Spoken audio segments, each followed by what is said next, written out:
Hi, everyone. Welcome to the podcast. I'm here with Rob Henderson, and we have finally finished White Lotus. We're here today to talk about season seven, or episode seven, which is season two, the season two finale. So, Rob, what do you think? I thought it was pretty well done. I think the season up until now has been probably not as good as the first season, but the finale, I don't know, maybe almost made up for it. I think it went in directions that you and I had predicted, which I think that those were the more sort of obvious plot lines, and then there were some others that I'm not sure anyone could have predicted. The last episode you and I did when we talked about this.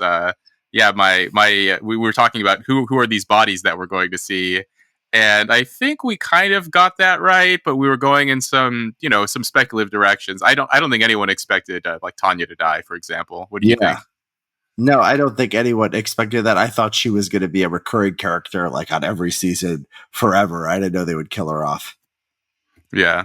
Yeah, that was really well. I thought I read somewhere, and this may have been. I wonder if Mike White is like crafty enough to like start these kind of rumors in the media that he had signed the actress that plays Tanya, Jennifer Coolidge, on for a third season.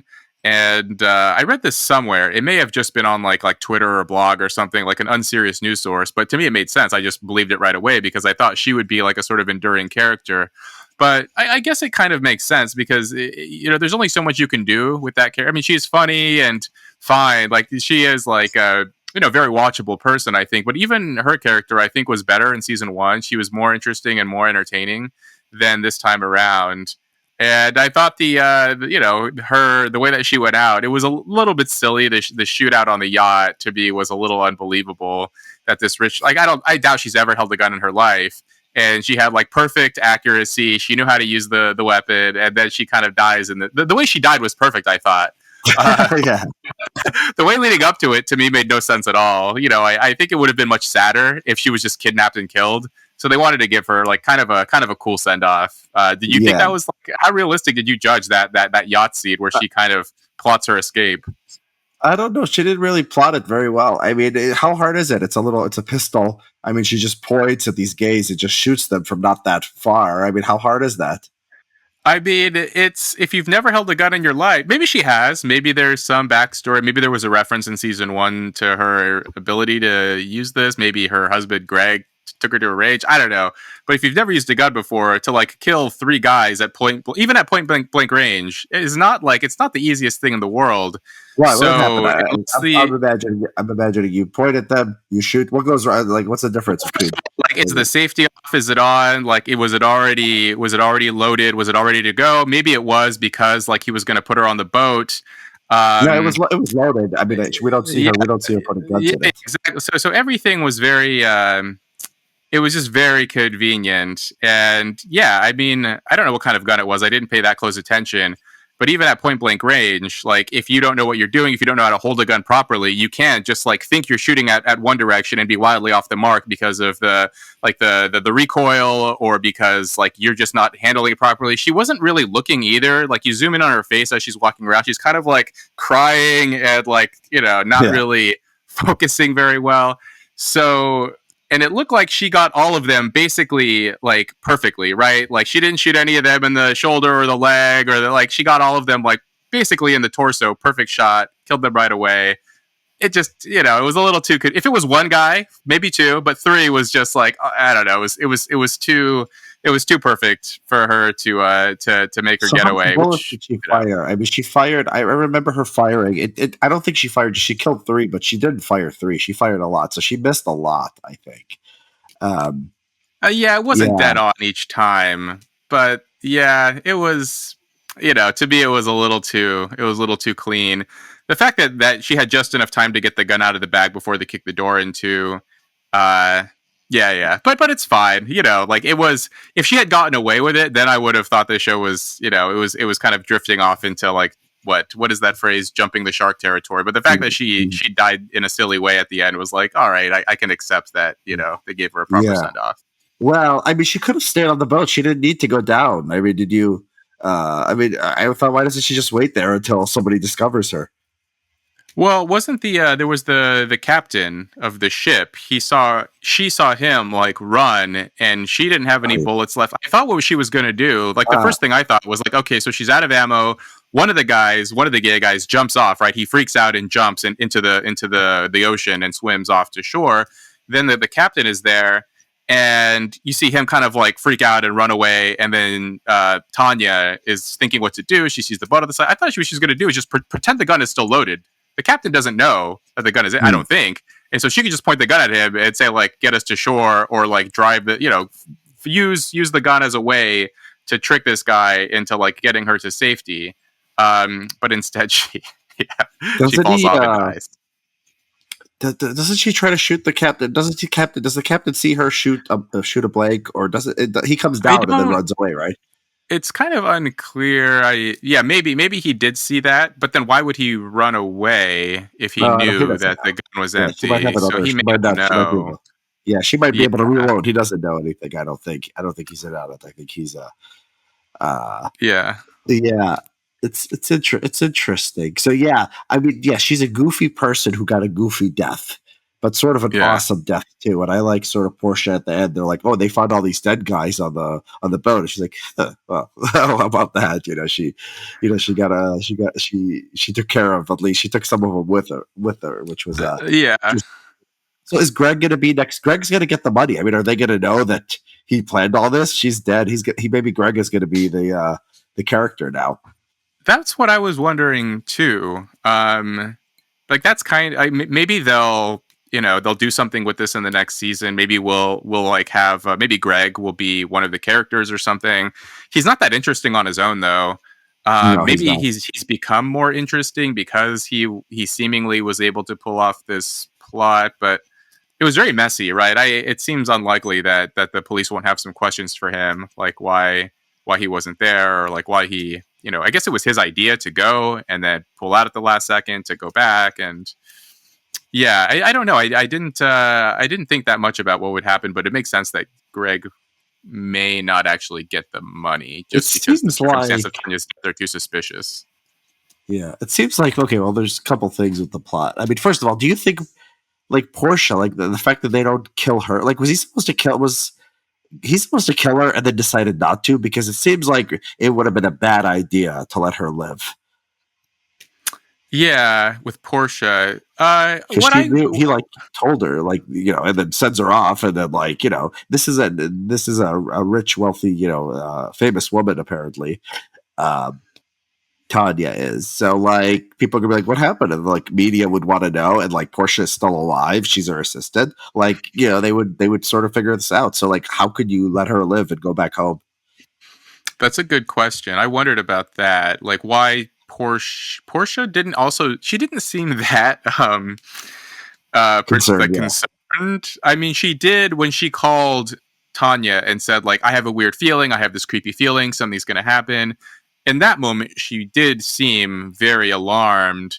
Um but maybe she took Jack's advice to heart, right? When he says like these are very powerful people. If I were you, I would just like, forget it, or whatever he says to her. Basically, don't look into this any further. It seemed like she basically took the advice and was like, all right, fine, and got the hell out of there. So yeah, but I actually think that Jack kind of. Do you think he wanted he wanted Portia to know something was going on? Because there was this weird, so there's the scene in the night before when they're in the hotel and he's like crying. I think we talked a little bit about this. He's like crying and he's like, I have to do these things. And do you know what I'm talking about? They're in the hotel together the night before. He's crying. I And remember he was like really drunk. he's really drunk. He's crying, and he's like, I don't know if he was actually like, in tears, but he seemed very emotional. And he's like, I have had to do these things. And she's like, what things? And he said something like dark things. And he doesn't fully give her the truth of what's going on, but he sort of indicates to her that something's off. And then when they're at the, what was it, like breakfast or something the next day, and she's like, where's my phone? I need my phone. And then he looks at her and he says he needs to use the toilet. And he gets up and his phone is on the table. And I think to myself, like, like who goes off to the toilet, leaves their phone on the table? Unless he was maybe hoping that she would take it, or but then on the other hand, why take her phone in the first place? So but that seemed like I don't know if it was a plot hole or if it was intentionally planned that Jack would Well, kind how of do you? I mean, aren't all give her phones a locked these lifeline. days? Aren't all phones locked these days? You'd have to have his passcode, right?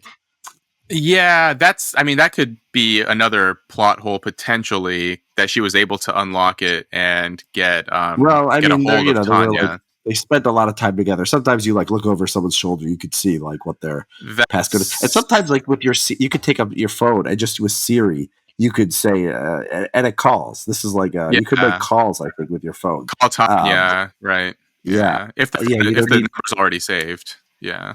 it. Oh, it has to be saved. I've never tried without the number saved, but okay. I think, So yeah. yeah, I Jack would mean, I could be wrong. have Tanya's number saved. Yeah, but even just the fact that he went up, right, like, and left the phone, because it was a job, right? He said, like, I need, just let me do my job. That's what he says to her later.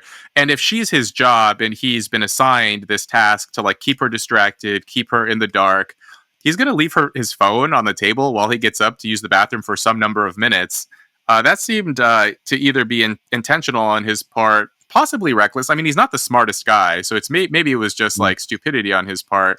But then at the very end, right, he does let her go and tells her, like, forget about this. These are powerful people. So I wonder if Jack just kind of took pity on her or came to like her. He doesn't want Yeah, anything but to happen to her. the gays would find out that, I mean, they would find out too if they're these powerful. So like it doesn't make sense sort of, he would let her go and he'd get himself in trouble unless he really wanted to sacrifice for her and just didn't want to just didn't like didn't care at that point. He didn't want to be involved with these people anymore. Maybe there's some story of him where he's like trying to save, he's trying to save them, but then like also like get away and be done with it. Maybe I don't know.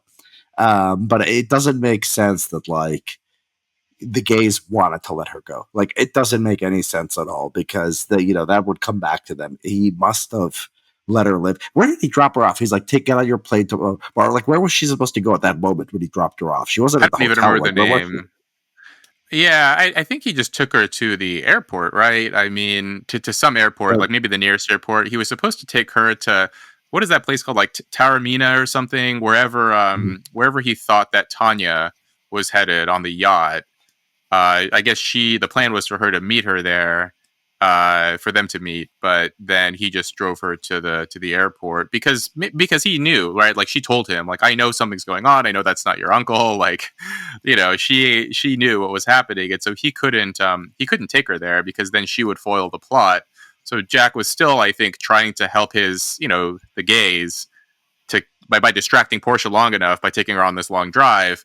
And then also just saying, like, he didn't want to kill her. I don't think Jack wanted to kill Portia. Maybe he didn't want her to die. So he just sort of But that was let her on that her was way. unquestionably his job. It had to be his job, though. He was supposed to kill her, and he was trying to find a way not to do it. But there's no way, like, that wasn't the plan. Like, they could have killed Portia. They could have, Yeah, I he don't could have know killed her. though. It would have Like, been would it make too sense? messy to have two deaths instead of one, right? I mean, Well, if they both, well, I mean, yeah, that's right. That could be too messy, and I guess you couldn't. Yeah, you're right. They wouldn't be able to prove that the gays did it. Well, I mean, so how was he gonna kill her? He was gonna like the Sicilian guy was gonna throw her off the boat. That seems like it was. That seems like messier than just having to throw her off the yacht. Just saying she fell off the yacht. I don't know why they would add the boat thing. That I think makes it a little more messy. But yeah, so you're saying that the gays would have would have. Nah, I mean it's like all like I think they like would they've. have let her go. I think they would have Mhm. let Portia. I think they wanted to let Portia go. They wanted to stage Tanya as like getting drunk and falling off the boat, which ironically is like it's kind of how she went. Yeah. Um, so they wanted that to be the plan, and I think they just wanted Jack to be charismatic and seduce Portia and take her on a fun day in Sicily and drink and have a good time. And then suddenly the uncle calls Jack and says, "Oh my God, something's happened.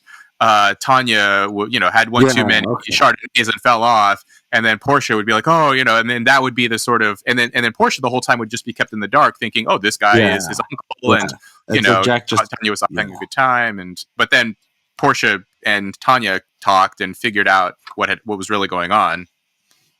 and kind of through the Yeah, so he's plans are thwarted.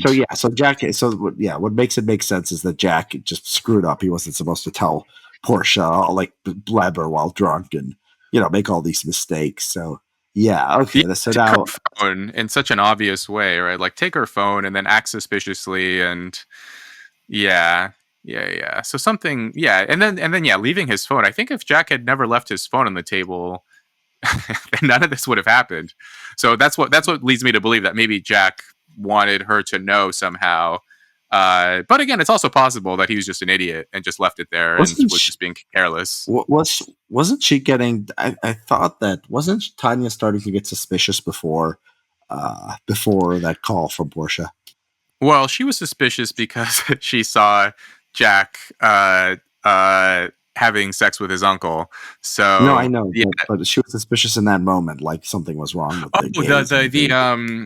the photo. It was Greg, or like she said, it looks just like Greg, and Yeah. so I think that set some alarm bells going off too. Um, where yeah, because she saw that photo the day before the last episode where she was like drunk or high or something, but she saw the photo and then she this episode, the most recent episode, the finale, she's Quentin walks in on her looking at the photograph again, and she's like, oh, I saw this photo yesterday and I thought it might have been a dream, but this looks just like Greg except with hair. And Quentin is acting very suspiciously, and I think his reaction also sort of Tanya Yeah. probably picked up on his strange behavior, and so just like a series of subtle but unusual, peculiar things going on around them that led them to both arrive at this conclusion that things weren't as they seemed. But most Yeah. specifically, the intercourse between Jack and and Quentin was like, that in itself was like enough to be like, okay, this is what's going on here. Yeah. Yeah. I mean, even if they gotten away with it, they went according to plan to the gays. So, it was supposed to be Greg was supposed to give all the money to Quentin. Now, you would have think there would be an investigation here. And so Greg is becomes comes into all this money, and then he gives the money to uh Quentin, the guy who happened to be with Tanya, when or maybe they have shell companies or whatever. Maybe they're clever. Maybe they figured all this out. Um, yeah. Yeah. So that, I guess that didn't make sense to me either. I might have missed something, but yeah, how was it with the prenup? Is okay. So then I guess Greg would be in her will. Was that the idea that if they get divorced, he doesn't get any money, Or but if she if there dies, was no will, yeah, by default, it would go to her husband. that makes sense. Okay, yeah, and then yeah, maybe Greg was going to split some of it with the yeah, Quentin and his fellow gays. I guess that was the plan. Yeah, what a strange thing. I never, it was in a strange direction to go, because when you meet Greg in season 1, he's just like a very like Yeah. bland, like 58-year-old guy who works for the Bureau of Land Management. He's just like a regular Well, dude. well, now Yeah. I think that now I think that from the start he was trying to scam, that he was thinking about getting this woman and getting her money, and she made him sign Hmm. a prenup, and then he had to go to the yeah. I think this is I think he was sort of. Well, we'll have to go back and watch season 1 to see the signs. But yeah, So you Tanya. think you think this was planned all along? You think that that from the beginning of season 1, they knew that there was going to be a season 2, and Greg was going to be this kind of person with Tanya? Like they were like this Oh, plot I don't know was about them. envisioned, I don't know like the what the writers. I, No. I don't know what the writers envisioned. I'm just thinking of what my interpretation of Greg. He Okay. wanted he targeted this woman to have a relationship and get her money. He wasn't gonna kill her from the start, but he just probably just wanted a divorce and take her money. And then she made him sign a prenup. And then he's not just a old BLM uh guy. He's got this sort of wild past with these gays that he stayed in contact with. And so, yeah, it makes sense he would try to find this woman and, get her money somehow. Yeah, Hmm. so Tanya's like an heiress, or she's an heiress, right? That's her thing? I think that's right. Yeah, she didn't earn her money. She's like a very spoiled. I mean, yeah, the show the show highlights this repeatedly. There's a scene in episode 1 of season 2 where she gets off the boat and Valentina and the others are greeting her, and she's like, "You're a member of our Blossom Circle," and Tanya says, I started out as a petal and I worked my way up to blossom, as if this is some accomplishment for her. Like this woman who's never worked a day in her life is like, she worked her way from like, I just stayed at enough fancy hotels and like now I'm in this higher tier category. Like she's yeah, I think she's supposed to be an heiress. And Greg is, yeah, I guess he's just like a sort of a suspicious, sketchy kind of character who maybe she was his mark all along. In maybe in the same way that that Albie was a mark, Yeah. planned from the beginning. How come they all like end their vacation and fly out at the exact same time? Like, why they're not like a tourist club, are they? But at the end, like it's like Portia and the Italian family, and then the Cameron, Yeah. and that all of them. They're all arriving at the same time, but they don't know each other. So, like, why are they doing that? I guess were they all at the same time? So I know the two couples traveled together, but were they there at the same? Because I know it seemed that way, but I wonder if the scenes Were they just on came the? back to, but they weren't on the same. They weren't But even if they actually. were, why would they? Why would they be? Why would they be? Like, don't like? Is there like a standard package you buy for the White Lotus? I don't think so. I think this is like more of a high end thing where each family would do No, their own I thing. think the show was basically just like for the sake of convenience, and giving it a sense of finality. Even if the two couples and the DeGrasso and Portia, even if they left at the, it could have been two separate times, right? The two couples left on one day, and DeGrasso and Portia, that was just a coincidence, and they left on a different day, but they went I all see. four Oh, together. Yeah, okay. That might have been. but they No, just I these thought they back were. to back. I see. Yeah. So, but Yeah, yeah, that's useful. Okay. So yeah, yeah. this is the end. This is the end of Tanya. I didn't find Tanya that. I mean, she was. She had some funny things, but I didn't find her the most compelling. So yeah, I'm not very sad. Yeah, she was much fun. I thought she was hilarious in season one. I was glad they were bringing her back because I thought she was like one of the funniest characters in television in a while. But this time, yeah, I think they used her up. And I read an interview with Mike White where he said like after season one he liked the character so much he wanted to bring her back. But I think maybe he even knew that this season was kind of stretching her a little thin. She wasn't as interesting, and uh, I think they built the plot around her pretty well to give her a Yeah. decent send off. I So like the idea of having some kind of continuation. Like I think the most likely to continue for next season, maybe the what are they, the Degrassi, maybe Albie or his dad, maybe. I um, think that if somebody's going to come back next season, right? well, there was this throwaway line. It seemed to me like possibly a teaser. Maybe he just tossed it in there to see how people would react. Cameron said something like, next summer when we go to Maldives, something like that. Like we'll have more scuba and less pasta, something like that. And I wonder if that's supposed to set it up for a season 3 with, in Maldives with the same couples, or if they're going to bring, or if that's just something to see how the audience reacts, or just a completely non relevant Yeah. line. Um, So I don't know if I'd want to see any of these characters again. I mean, yeah, it was yeah, fun for a season, but none of them were that compelling, right? yeah. So did let me ask you this. Was Bert out of his mind because he says I had a dream last night? Do you remember this when we met a relative? So was he joking or did he really think that was a dream? Oh, I thought that was a joke, right? He was just I thought it was referencing the too, but they didn't laugh, okay. and I'm like, maybe he's going senile. Oh yeah, maybe he's okay. Yeah, I could see that being a sort of an ambiguous remark. He did hit his head, and he like wore the bandage on the top of his head for the remainder of the show. So maybe that was a sign of possible like what Alzheimer's or dementia or whatever. Maybe, yeah, Yeah. could have been injury related. Okay. So we have okay. So we have two things. Which one do you want to discuss first? The Cameron and Ethan, or the Degrassi? Is that how you say it? The DeGrasso. I mean, yeah, we could. I mean, yeah, I guess the couples that might be the most interesting part, so we could save that for for after the DeGrasso family thing. I mean, yeah. So that was. I mean, that I think you and I got that one right. That Albie was a mark. I guess But one it thing was that more I interesting. It was, yeah. Go ahead. Go yeah. ahead. Well, I was just gonna say. So Alicio, he wasn't the pimp. That was one thing that I got wrong. Like I thought, no. We did discuss this.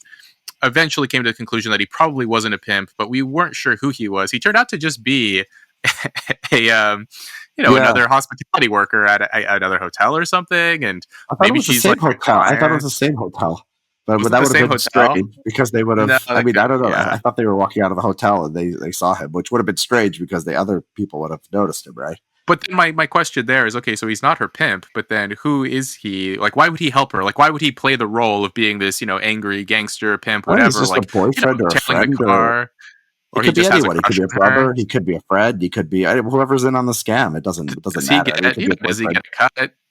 Is he? I'm Yeah, just why wondering, wouldn't like, he? what the, what his role is in Lucia's life that he would agree to that. Um, because I guess I could potentially put his job in jeopardy if he's like known to be intimidating American tourists. I don't think. I don't think that just got 50,000. I don't think he's worried about a stupid bellhop job. I mean, I think this Is is he much getting any more of that lucrative. money?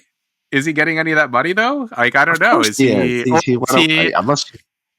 or is he a mark too? Where Uh, Lucia like swindles these young, somewhat naive guys to like do her bidding for her, and I wonder if he's not getting anything out of this other than maybe the promise of more attention from Lucia. I doubt it for a guy to like engage in like criminality and extortion. I don't think he would be like he's not like Albie. I think he'd be more street smart than that. I would hope so. But yeah, that was a question mark hanging over that line, that subplot for me. But uh, yeah, Albie's. I thought that it was an interesting angle where there was this transactional um uh thing going on between Albie and his dad, right? Of like, give me fifty Yeah. thousand euros, and the dad is like, like that. Yeah, he knew right away, right? Dominic is not dumb. He knew that, like, you want to be seen as a mark. He asks him that, and then Albie, he plays his own game where he says, "I'll put in a good word with you for mom." And it worked. It seemingly worked, right? There was that scene later where Dominic calls and his wife finally picks up and says, Mm. "I'll talk to you when you get back," something like that. So that part worked out. But Albie completely got, what did he say? He got played. He told Portia at the end, right? He got played. Um, so I guess that was his. Maybe that was his kind of his character arc, where he's very naive at the beginning, and then he talks about how these women, right? There was the scene where he's talking to the two older DeGrasso men, and he's like, oh, these women are economically disadvantaged and mistreated and blah blah. And then his grandfather Bert says, like, women are people just like you and me. And then Albie at the end discovers, oh, he was a mark. He did get played, so he left a little bit less naive than he started. No, so like I think it's no. I have a little bit of a different interpretation. So the first of all, I agree with you.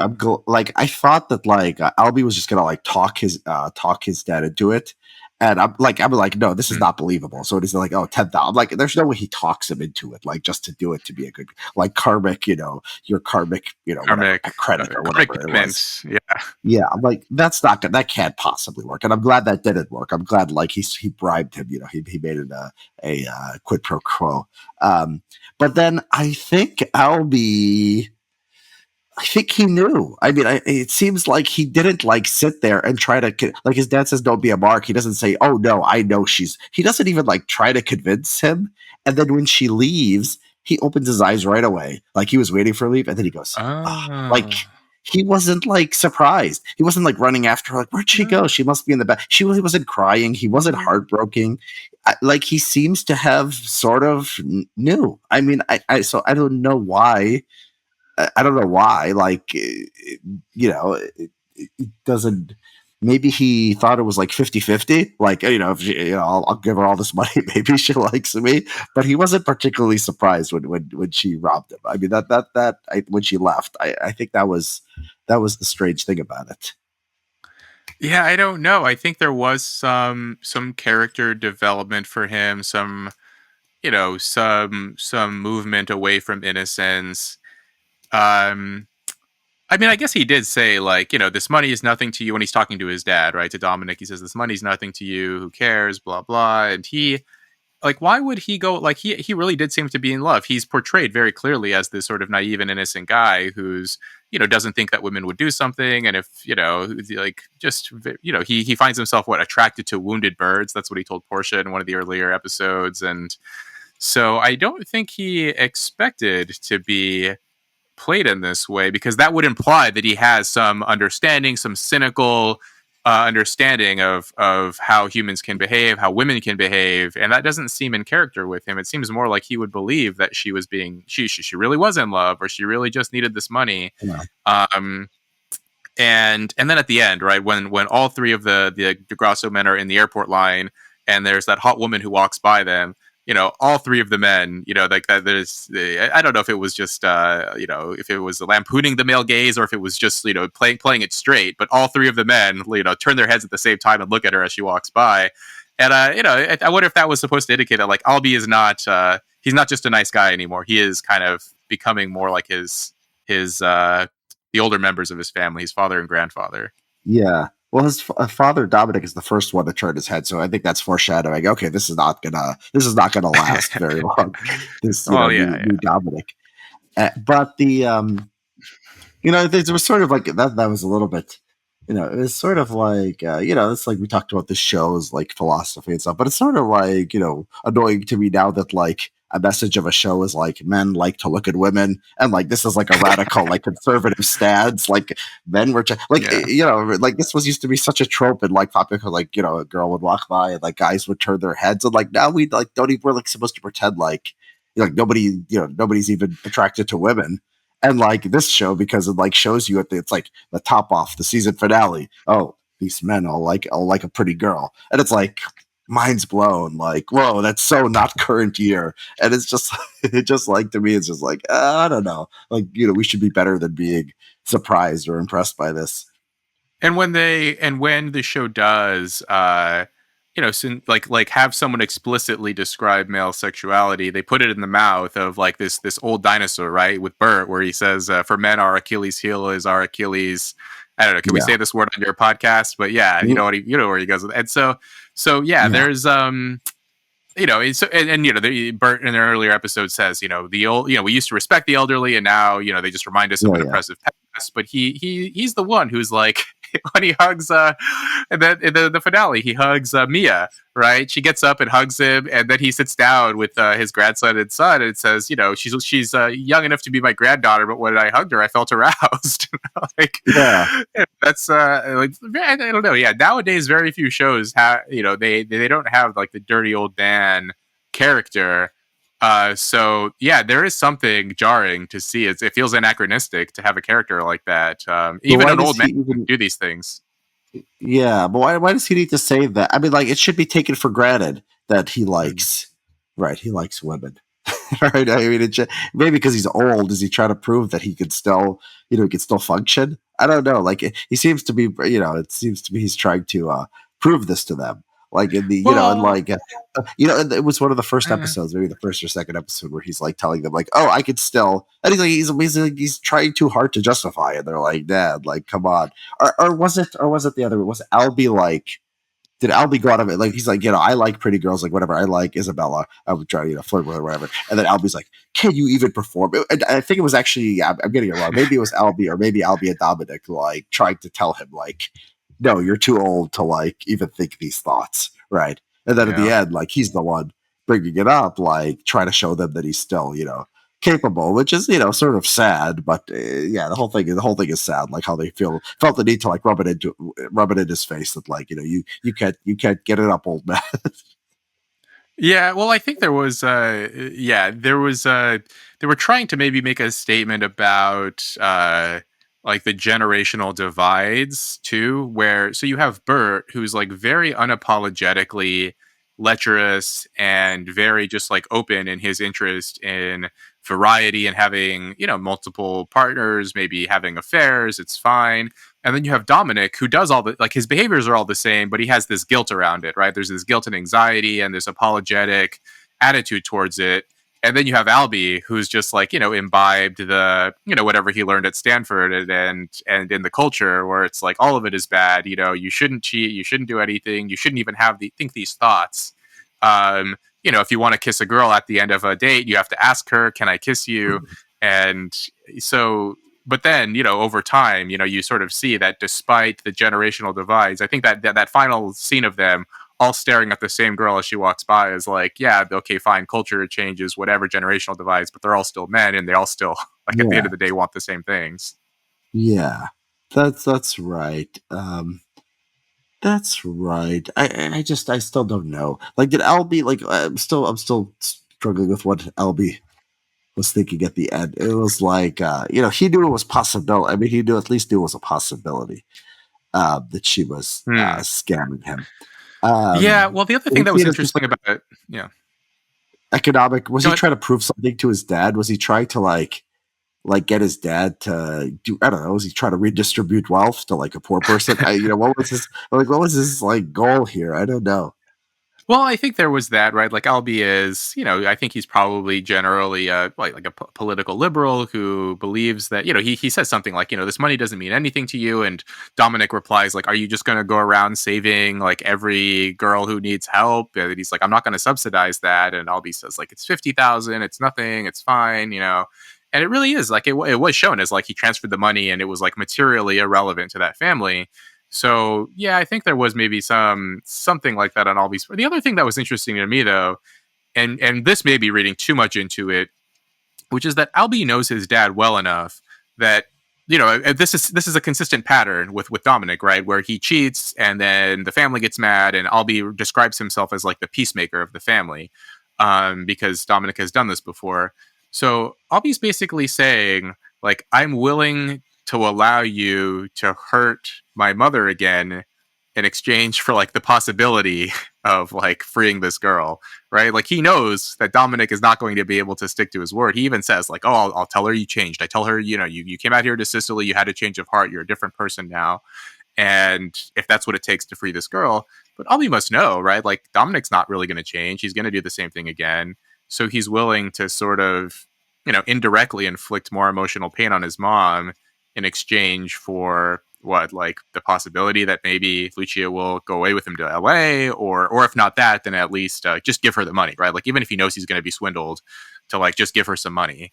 So that's a kind of a weird, to me, that's almost like a sort of a politically liberal belief that like it's okay to hurt your family if it means like helping some, random member of, what you believe to be is like someone Yeah. suffering in the underclass. You know what I mean? But he needs to read some effective altruists. I mean, the idea that like 50,000, like this is the best use of 50,000. If he really wants to save people, there's still something personal going on here. If he just wants to save people, he could have asked his dad to transfer to Sam Brankman-Fried, to give him all his money to him, and he could give it to Africans or something.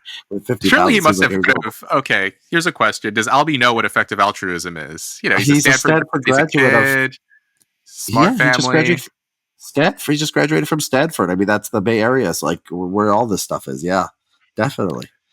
So then, yeah, he should know better. Like he should know that like giving 50 grand to a random prostitute in Sicily is not the best use Yes. of charitable funds. So to me, that reaffirms that it's really for him about like maybe Lucia will like me and go away with me. Like there Yeah. was like a calculated, self-interested motive there rather than just like Yeah. transferring wealth from the Yeah, I rich to the think poor. probabilistic. I think he had probabilistic reasoning. I thought he thought it was a 70% chance she would leave, and like 30% chance she would go with him, and it was like worth it to him.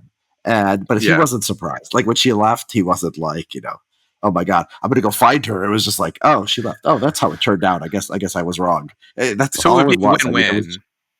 It's win-win for It's what? Albie, right? Like it's win-win. Whether she goes with him or not, he'll still feel like he did something good. So if she goes away with him, great. He gets this woman he really likes, and if she doesn't go with him, then hey, I redistributed money from my rich asshole dad to this to this poor struggling, economically impoverished woman in Sicily, but at the cost of at the cost of hurting his own mother again. So yeah, I don't know. I'll be he's yeah. I think at the end he becomes much less of an innocent character. Yeah. Um, yeah. So that's Albie. He could Portia. Do you think they're gonna they exchange numbers at the end? Albie and Portia. Do you think they're gonna stay together? Do you think they're gonna stay in touch and become a couple?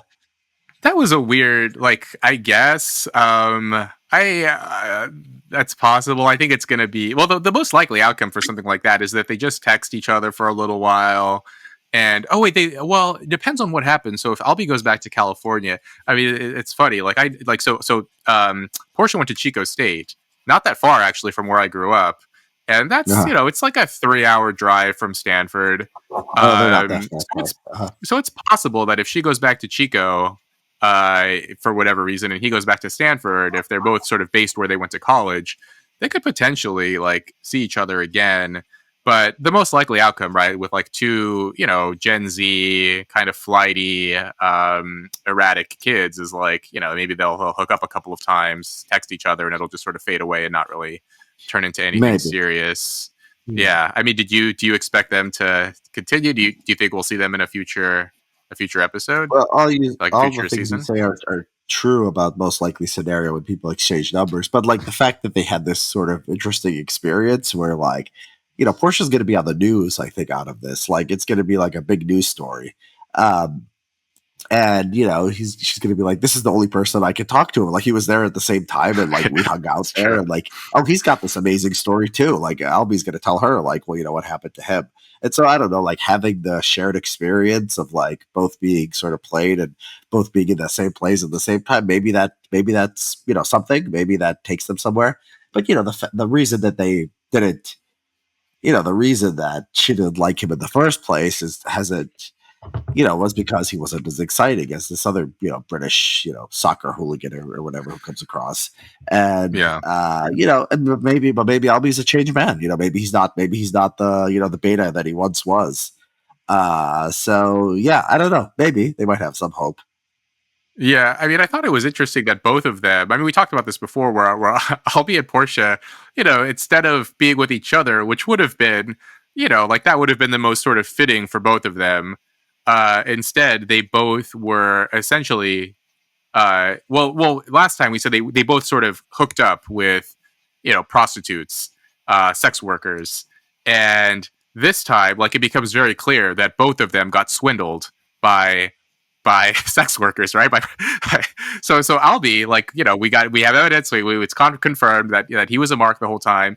And Portia, I mean, she wasn't a mark, the original mark, but she was also being sort of blinded by this other like very attractive male prostitute whose job it was to distract her. And so they were both like jobs, right? They were both sort of marks all along. When they should have probably, maybe they would have been happier with each other.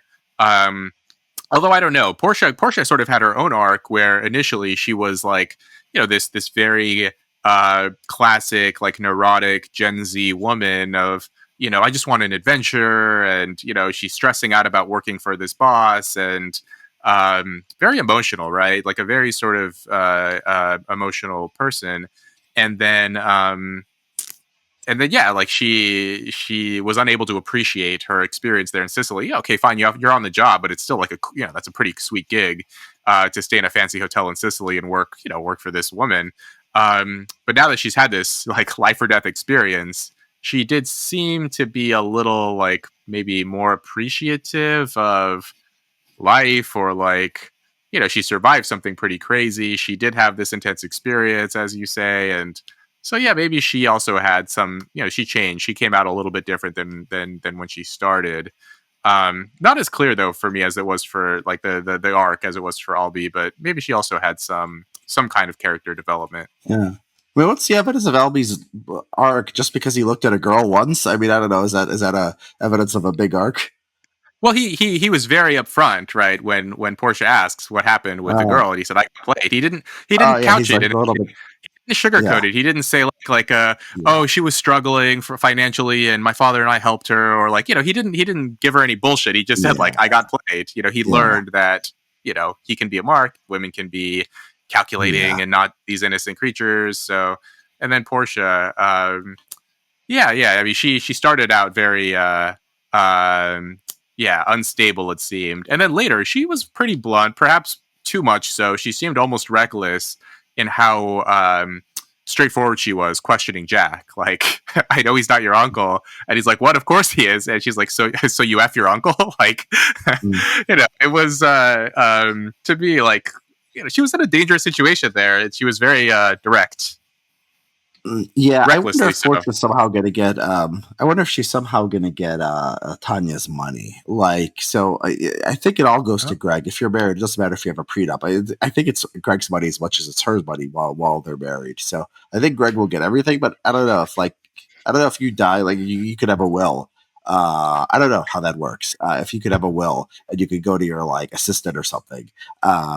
Her husband has to get something. But yeah, I don't know. Or if prenup just keeps it all separated, like it doesn't. I don't know. But it's possible that somehow Portia gets something, or could maybe Greg pays her to like forget To about shut this, up. or maybe she like yeah. Yeah, that would be Or maybe interesting. she goes back to like she knows like where Tanya's hiding some money under her mattress or something, and she just like can take a bunch of money. Like I wonder if there's some like maybe she's happy, like maybe she sees like a path to sort of get rich off of this. Yeah, that would be interesting if she became like that kind of like I don't know, she becomes like the new Tanya or something. She wouldn't feel Yeah, guilty probably. about stealing it from Tanya because it's going to go to Greg and he killed her. You wouldn't feel bad about that. But does Portia know? Did Tanya like Oh Tanya? yeah, yeah. Did she tell? I don't think Oh she no, said no. anything to Tanya told Portia. her. Tanya said, "I saw this picture and it was Greg." I think she told her on the phone. Okay, so Tanya could Portia testify against knows. Greg. I mean, they've got a good murder case against. I mean, this guy could be Uh, going to jail, and Tanya could, yeah, Portia could somehow get the money. but Jack did warn her that these are very powerful people, and so would she actually keep her mouth But shut? But yeah, they're all the dead, though, or at Sicilian. least Quentin's dead. So Yeah, it seems like they're dead. Plus, yeah, Sicilian mafia, like an American murder investigation of like an American, heiress. Like, oh, the oh Sicilian mafia is yeah. good. I don't think anyone takes the Sicilian mafia more seriously than the U.S. Justice Department. I don't know. Yeah. Well, is that who was responsible for this? Jack made it seem like it was something bigger than that. Like Quentin himself, right? Like I think he himself is supposed to be the heir of a fortune, and he just squandered it or But look, something. Like, why is this very posh gay British Portia's man not going to involved with have the Sicilian mafia?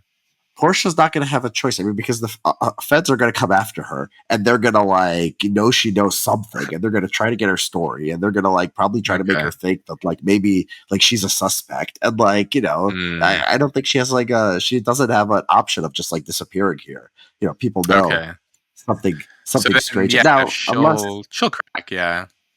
unless they make it see unless the gays are all dead. Yes, the gays were all shot. I mean, they have there's no option. I mean, like they were all shot and then she's drowned, and so like there's going to be a big investigation here, and she's going to be at the center of it, so she can't say nothing.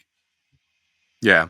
Yeah, so that makes sense to me. Yeah, that she'll be tracked out. I mean, the fact that she was the only one there with Tanya, right? Greg wasn't there at the time of the the events of Tanya's death, and so yeah, Portia at the least will be questioned, and I don't see her standing up to the scrutiny. So she'll probably crack, and then lead them to question Jack, who will then the whole thing will unravel from there.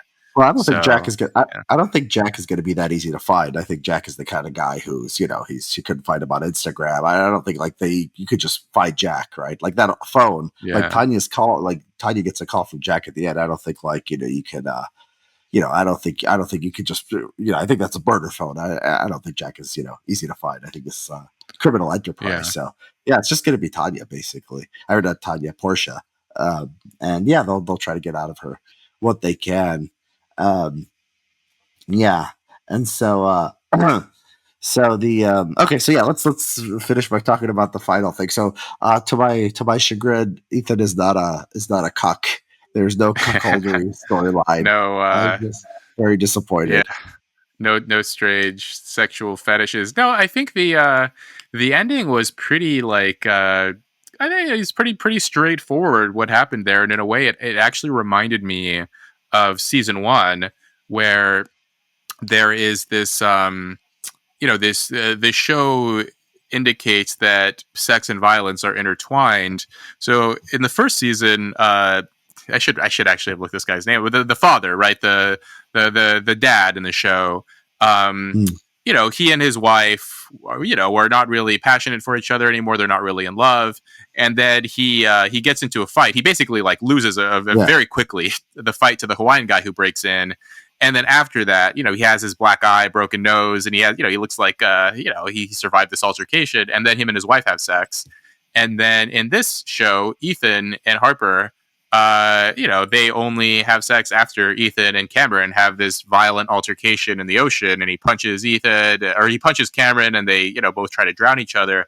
And that wasn't the only thing that led to that, right? Like, it does imply that there was some other, some infidelity going on as well. But Mhm. I just find it interesting. Like, there is this sort of direct connection to me between violence and sex in both seasons. No, but no, I mean, there was a yeah. The intervening event was uh, with he had sex with Daphne. He wasn't like energized. He didn't see Harper after that fight. He just went and like was on the beach and then saw Daphne. So yeah, this is the lesson of this show. Like I said, like people should cheat on their spouses, and Yeah. that's the only way to have a fulfilling life. I mean, that seems like it's just that. Yeah, it seemed very it was like not Ooh, on the a nose. particularly, it was on the nose. It wasn't a particularly uplifting message either, because the show seemed to draw this dichotomy between, you can either be like Ethan and Harper and be very honest with each other, right? Like, they tell each other everything, the show hammers this point home that they both talk to each other and say everything and fine. And with the other couple, Daphne and Cameron, there is like lies upon lies. I think the finale basically confirmed that the kids aren't Cameron's, by the way. Now we can get into that too. But basically, there's all these, there's a lot of deceit between them, and they both have, like, fun sex with each other, and they have their extramarital affairs, and they make things work and fine. So it's like, you can lie and have great sex, or tell the truth and be in a sort of a sexless marriage.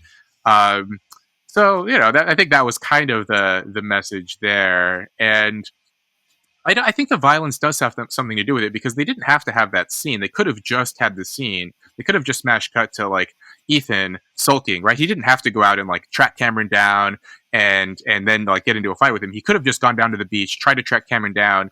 Cameron's nowhere to be found, but then he sees Daphne, and then like he and Daphne go off into the cabin or whatever in that island, and that could have just, could have just been, you know Ethan and Daphne together, smash cut to, Ethan and his wife having sex. But the violence, I think, was like key for Ethan to like feel, I don't know, manly enough or invigorated enough. That on top of, sleeping with his friend's wife. Although I find it interesting that the show didn't actually show, it didn't depict it, right? Like, in both cases, you don't see, like, you see Harper and Cameron, but only in Ethan's imagination. And you actually, but you never see it confirmed that they actually did Yeah. anything. And then with Ethan and Daphne, you never see anything. You just see them walking together. Daphne sort of invites Ethan to go on a walk, and there's this implication that something happened, but you don't see it either. Um, but yeah, I think like it took both. It took the violence and the sleeping with his friend's wife to make him feel passionate enough for Harper again. Yeah, he needed. Yeah, so what? I thought this too, but why did you think they confirmed that they weren't Cameron's kids? So there's the scene in Cameron and Daphne's room where you see Daphne FaceTiming with her kids, and then you see Cameron flossing. He's got the little floss stick, and Daphne shouts like, "Hey, the kids want to say hi," and Cameron looks extremely displeased at the whole time, like when he's overhearing them talk, and then when she says they want to come talk to you, and he does not look happy at all. And then he changes his face. He goes from like, sort of irritated and angry to like happy. He jumps on the bed and says like, "Hey, how you guys doing?" Right? Like, that was a very odd scene to me, unless he has suspicions that those aren't his kids. I think that he knows those aren't his kids, but because he and Daphne have this twisted relationship where, so when Daphne and Ethan are talking on the beach, and Ethan's telling Daphne, I think something happened with Harper and Cameron, Daphne responds with something like, you have to do what you have to do to like not feel like a victim. Basically indicating like, if they're going to cheat on you, you have to do it right back to them. And so I think Cameron has this kind of belief too, like, don't be a victim, do what you got to do. And so he is sort of in on this game of like, I'm going to pretend that these are my kids because I don't want Daphne to think that she got one over on me. And so he's pretending too. Like he knows that those aren't his kids. She probably knows, and like they're both playing this game because they're both lying to each other all the time.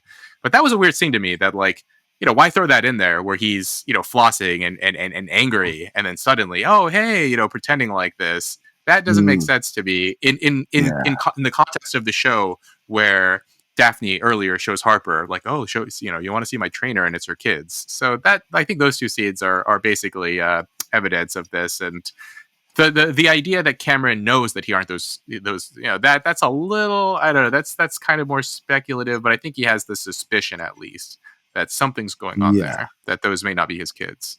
Yeah, you're right. The anger at the flossing, yeah, that was strange. You're right.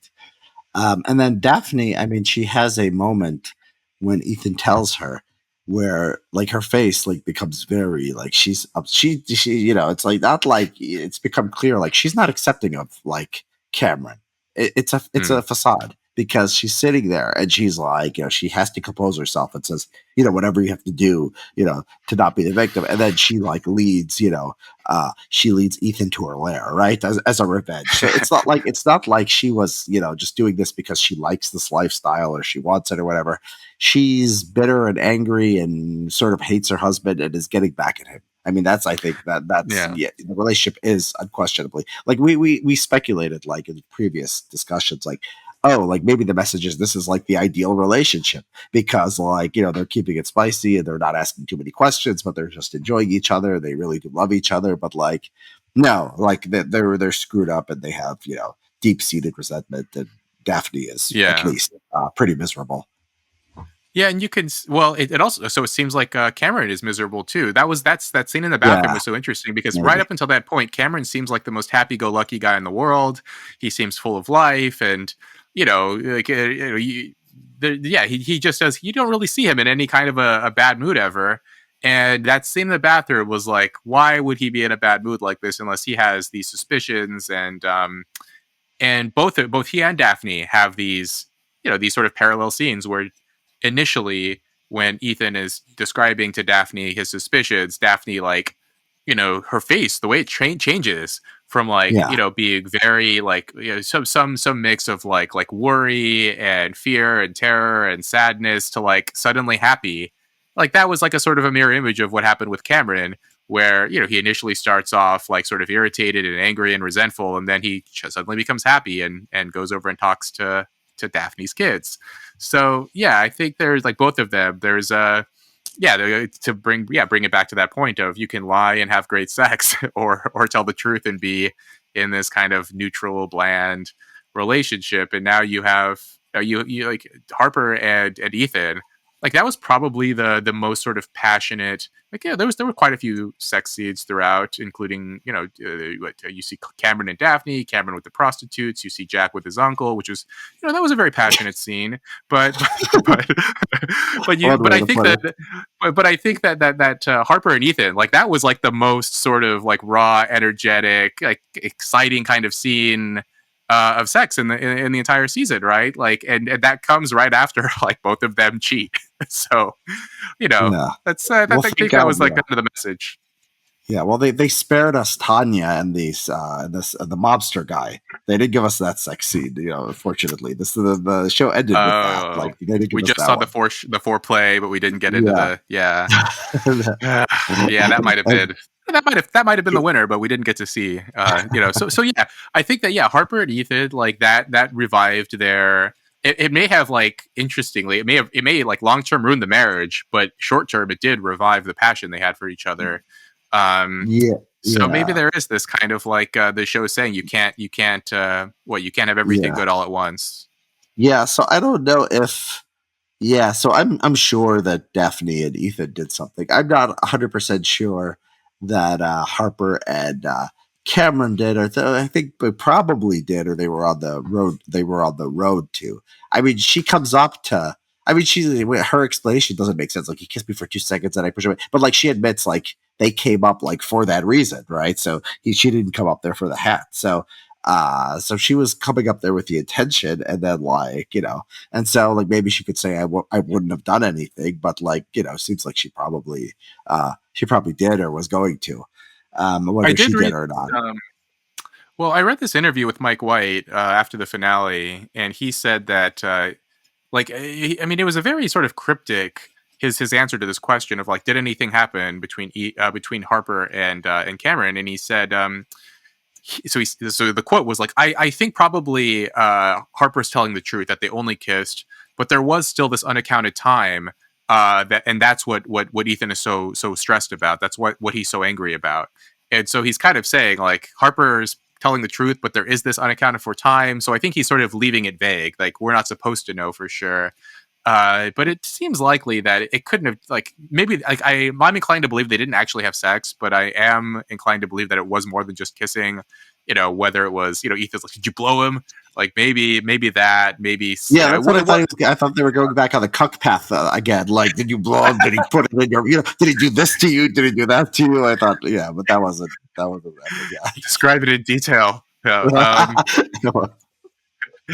I think it was more than kissing but less than sex, and like that was Harper's sort of like a way for her to tell him something happened without like making him completely well, angry. it's sort of it's meta. It's like consistent with the philosophy of the show. Like, oh, have some like mystery in a relationship. Oh, it's fun. Like, okay, so you have mystery like in the show. Like, not every single thing is told to you what happens, and you sort of have to discuss it and interpret it, and that makes the show more interesting than it otherwise would be, right? I think that's sort of the idea here. Yeah. I think that's right. Yeah, the connection between deceit and passion. Did you find it realistic at the end? We learned that Cameron actually did pay Lucia back. He wasn't so I thought that he might have been strapped for money, but he did pay Lucia at the end when they're sitting at the bar. He and I thought gives her the I thought he envelope. was screwing. Yeah, I thought he was screwing with her, but I don't know if he would have paid or not. But yeah, he did pay, right? Yeah. Yeah. But did you believe like it was a strange thing, right? Where like Ethan and Cameron have the fight in the ocean, and then Ethan and Daphne go off and probably have sex, and then they're at dinner, and there's that weird scene where Cameron spots them, or Cameron and Daphne spot the Ethan and Harper, and Harper says something like, "Oh, you got to be kidding me," like they wanted to have dinner alone. But then Cameron sits down with them and says, oh, we've been friends, and blah blah, and raises a toast, and they all clink their glasses. Was that believable that they would all be like friendly and fine with each other after all that had happened between the four? They weren't all friendly. I mean, it was like Ethan and Harper were just like weirded out. Like they thought that was a very strange thing. But I think that like sort of, I think that Cameron and Daphne were like they're maintaining their frame as like they are, it's their reality, right? It's like there's all this like stuff people do and then like all these secrets they have, but like they're like their front of like what they have in their life is going to dominate everyone else's reality. I feel like Cameron and Ethan have that kind of relationship where Ethan has been sort of in Cameron's shadow, sort of just like a big brother, or like someone who's like, he's always like looking for his, I don't know if looking for his approval, but basically always sort of getting pushed into whatever, worldview that, or whatever like outlook or perspective that Cameron takes. I think he sort of dominates Ethan in that way. Ethan gets one over on him. Like he sleeps with his wife, and maybe Cameron didn't even sleep with didn't even sleep with Ethan's wife this time. But yeah, it's interesting. But then Cameron comes back, and then just like, I'm the stronger, no matter what, I'm the stronger one here. I'll decide like we're friends or we're not friends, right? I'll decide everything's okay, and we're just gonna keep pretending like nothing happened, just because like I'm the dominant one and I'm the cool one, and like you guys are just whatever. You could be in your own head or whatever. Well, I wonder if that's like, I mean that could be like one element of his character, but then the other, it would fit with basically like the way Cameron and Daphne treat each other, right? Which is like, we're gonna go off and treat each other, mistreat each other, but then come back and pretend like everything's okay. and pretend like we're still in a relationship. And Cameron and Ethan have this altercation, and then Cameron comes back and pretends like everything's fine. Like maybe that's just part of his character, his makeup of like, regardless of whatever happens, we can sort of pretend everything's cool, smooth everything over and keep the relationship going. But it was, to me, it was weird that like Ethan wasn't like, like Ethan still had his suspicions, but maybe the message there was like, okay, in Ethan's mind, right? Like, okay, Cameron slept with my wife, I slept with his wife. I guess we're fine. I guess we can continue to be friends. That's fine. But yeah, initially I was surprised that like Harper or Ethan didn't just say like, we'd really like to sit alone tonight, or like, get the hell away from me, or just like, no. But no, they just like kind of, they were weirded out, but they went along with it. So yeah, I don't know what that, like, if that was just another sign of the show saying like, you can sort of have these you can tell each other lies and whatever, but then you can just continue to pretend everything's okay, and and that's how things go. Yeah. I sort of, yeah, it's sort of, so, okay, so when Ethan punches at the end of their wrestling, they gave us that scene, by the way. You said, why was that scene? That scene was like, so we would think that Cameron was going to drown Ethan, or Cameron was going to drown Ethan, or Ethan would drown. Okay. So we would think that like either one of them killed the other one, or they both died. But then when Ethan punches Cameron, you see Cameron like gets like this serenity, like this look of serenity on his face, and floats away like on his back. Oh, so he's like, he's happy. He just, part of him, he loves the drama. He loves stirring. This is why he can pay Lucia anytime he wants. He just wants to control. He wants to wait until the day he's going to leave the hotel, get her worried, get her freaking out, like even have the risk, the thrill. She's going to like come, like confront him, like in front of his wife. And then he's just going to give her he doesn't care about the money, right? He's going to give her the money at the end. So he likes drama. He likes, yeah. Okay. Yeah. Like that sort of tension. Yeah, it's a thrill. All of this stuff. He fights Ethan. He loves it. He had fun. That's all good fun. And so yeah, except the one thing, he didn't want to get cucked. But then the Shakespearean tragedy is they're not his kids. And so he sits there flossing every night, like angry, like his games, like Web of Lies, have like caught up to him. That's like the tragedy. That's the tragedy. The tragedy of Cameron.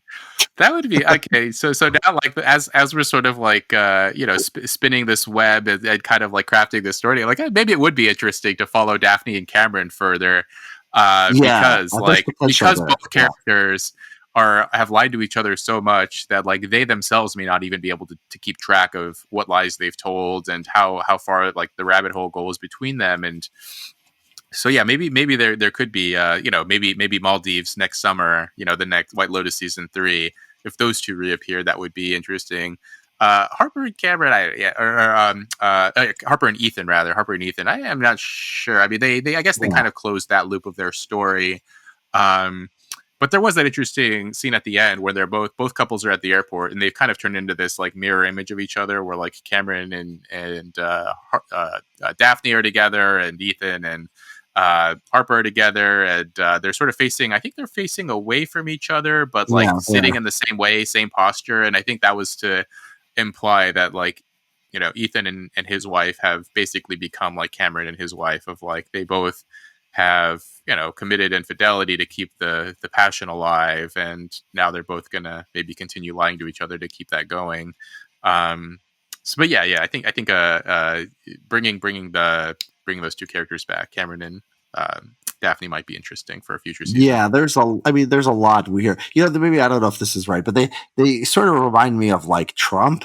Like we're like, I don't know if like Trump's relationships or whatever. No, it's not the same. But like it's like everything is real, but like everything is fake at the same time. So it's like they cheat on each other, but they like joke that they're cheating, which is like sort of makes it sound like they're not cheating on each other, but it's really they are. And so Trump will get up there and say, I respect women more than anyone else, and it's like. He's like saying it, but it's obviously not true, right? But he like is acting like he's a politician who wants you to think it's true, but he's like in on the joke at the same time, It's like there's multiple layers of like lying and like super lying and super honesty, right? I think this is Trump's persona, and I think this is like something that's in Cameron and Daphne too. Something that just came to mind, kind of random, which is the other show we discussed, one of the other shows, Succession, where Roman Roy will walk around saying like extremely twisted jokes. But then there are a couple of times where he'll say a joke about like, oh yeah, Jerry and I just had phone sex like right before Yeah, this yeah, that's meeting, true. Right. and because Roman tells those twisted jokes all the time, people assume that he's just, oh, that's just Roman saying crazy things.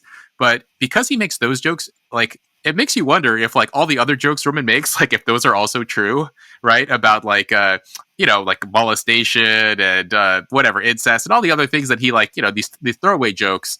Um, maybe those are true too, because we some of the jokes that we're in on, we understand those to actually have happened. Um, but yeah, so with this show, yeah, Cameron and Daphne make these sort of twisted jokes about like when Daphne gets her massage and Cameron is like, oh, like how hot was he, and like asking these questions and stuff, and Daphne plays along with it. Um, yeah, there's like they're pretending to joke in public, but privately they both understand that yeah, they're both unfaithful. Yeah, I mean, and then I like the sort of the difference you could see. Like, yes, Ethan and Harper are like like they're sort of closer to the prototype for the audience of the show. And Cameron and Daphne are a different type. I love the fact that they don't read the news. I mean, that's just like, yes, like they are for it's like they are they are they are they're focused on themselves. They want they want to live life to the fullest. They want money, and they want to just sort of enjoy themselves and sort of have like these complicated games. While like Ethan and Harper, like even the fact that they value honesty like so much. Like Cameron and Daphne, like they don't value honesty. Like they Cameron values like he's got this like social Darwinist politics, or like these you can't succeed anymore with all these losers like demanding something, and there's no like there's they value something else. They have this sort of I don't know, like some people talk about like our friend Mark Andreessen talks about Nietzschean and Christian. It's sort of like I Mm. don't know if even maybe they have this sincerity that I think is more Christian, and then there's just sort of like this Nietzschean aspect of Cameron and Daphne. Yeah, yeah, that's well. Another way to look at that, their relationship, at least to me, it sort of fits this by now this conventional pattern of a seemingly happy couple who, once you peek behind the scenes of any happy couple that looks healthy and in love and so on, there's going to be hypocrisy, there's going to be cheating, there's going to be, this is sort of the line that people give, like for example, if you ever talk about like how happy and stable marriages were in the 1950s, Yeah, a lot of critics will say like, well, you don't know, like a lot of those housewives were yeah, bored and depressed, the men were cheating, and there's all this yeah, darkness that you just didn't see behind that that, yeah, that shiny surface image. And the belief is like it's impossible to have like a happy marriage. yeah, And so Cameron and Daphne are like, they're not overtly political. I think that the social Darwinist politics, they could either be perceived as Nietzschean or just like a sort of, like an Ayn Rand libertarian or conservative or something, of just like a guy who enjoys success and doesn't want to apologize for it. Um, like conservatives or right wingers can't, if they have a healthy marriage, happy marriage, it can't possibly be as happy as it seems. So let's like deconstruct it and show that it's actually unhappy and based on lies and hypocrisy. yeah. Yeah, this is bisexual classical liberal. It's the bisexual guy who wants to show that no one can possibly be stable and have like a norm because he's bisexual. He's all over the place, right? It makes sense that this is what he'd want. Yeah, because we don't see a healthy long-lasting relationship anywhere in any of the two seasons. You have Bert, who Hmm. was, you have Dominic, you have Cameron, you have Ethan, you have, the beta dad from season one. Yeah, there's nobody, not a single. You think Greg and Tanya, you don't find one that's like, he's Tanya. killing her off. There's no All right. like healthy, like successful marriage just anywhere. And so, like, I, Yeah. I would, I hope season three, like, I thought there was a bit of repetitiveness between season one and season two in the themes. It got better at the end. Season two took, I think, some unique directions. But I hope season three is not just a bunch of another broken relationship. Like, I hope, like, the writer comes back and says, I could show you something that sort of works or something that's different, not just these prototypes of these people who lie to themselves or these people who are bored or whatever. I hope there's like, there's something there, that's just new and different for next season. Yeah, that would. I mean, I get that. You know, happy, stable relationships with no problems. They're not the most exciting to watch, right? Like there has, but by this point, I think like the hypocrisy and the lies and the cheating, like all that stuff has been so overdone, so overwrought. Like Yeah. you predict it now that it would almost be subverting expectations to just show that like like it would have subverted expectations. I think if Daphne and Cameron were just like legitimately young, happy, in love, and that's just who they were. Like that would have been weird, and that actually would have, I think, gotten a lot of attention and gotten like the sort of the media critic chattering class like buzzing. Like, what's the message between these two who are just so cheated happy? on her. Yeah, he never cheated on her. It was all a joke. Never That would have been. That would have been. She never cheated. They're just I think Well, that would be. Yeah, we have Isabella and Rocco as the ideal. Maybe it's the working class. huh? Maybe you need to be. Maybe you can't be rich. I don't know. We'll see. I don't think he's an act like capitalist. But well, yeah. So okay. So yeah, this was fun. I think we've covered a lot. Anything else, Rob? You want to say about the White Lotus before we go? No, I think that was no. This was a good season. I enjoyed it. Yeah, likewise. Okay. Until next time.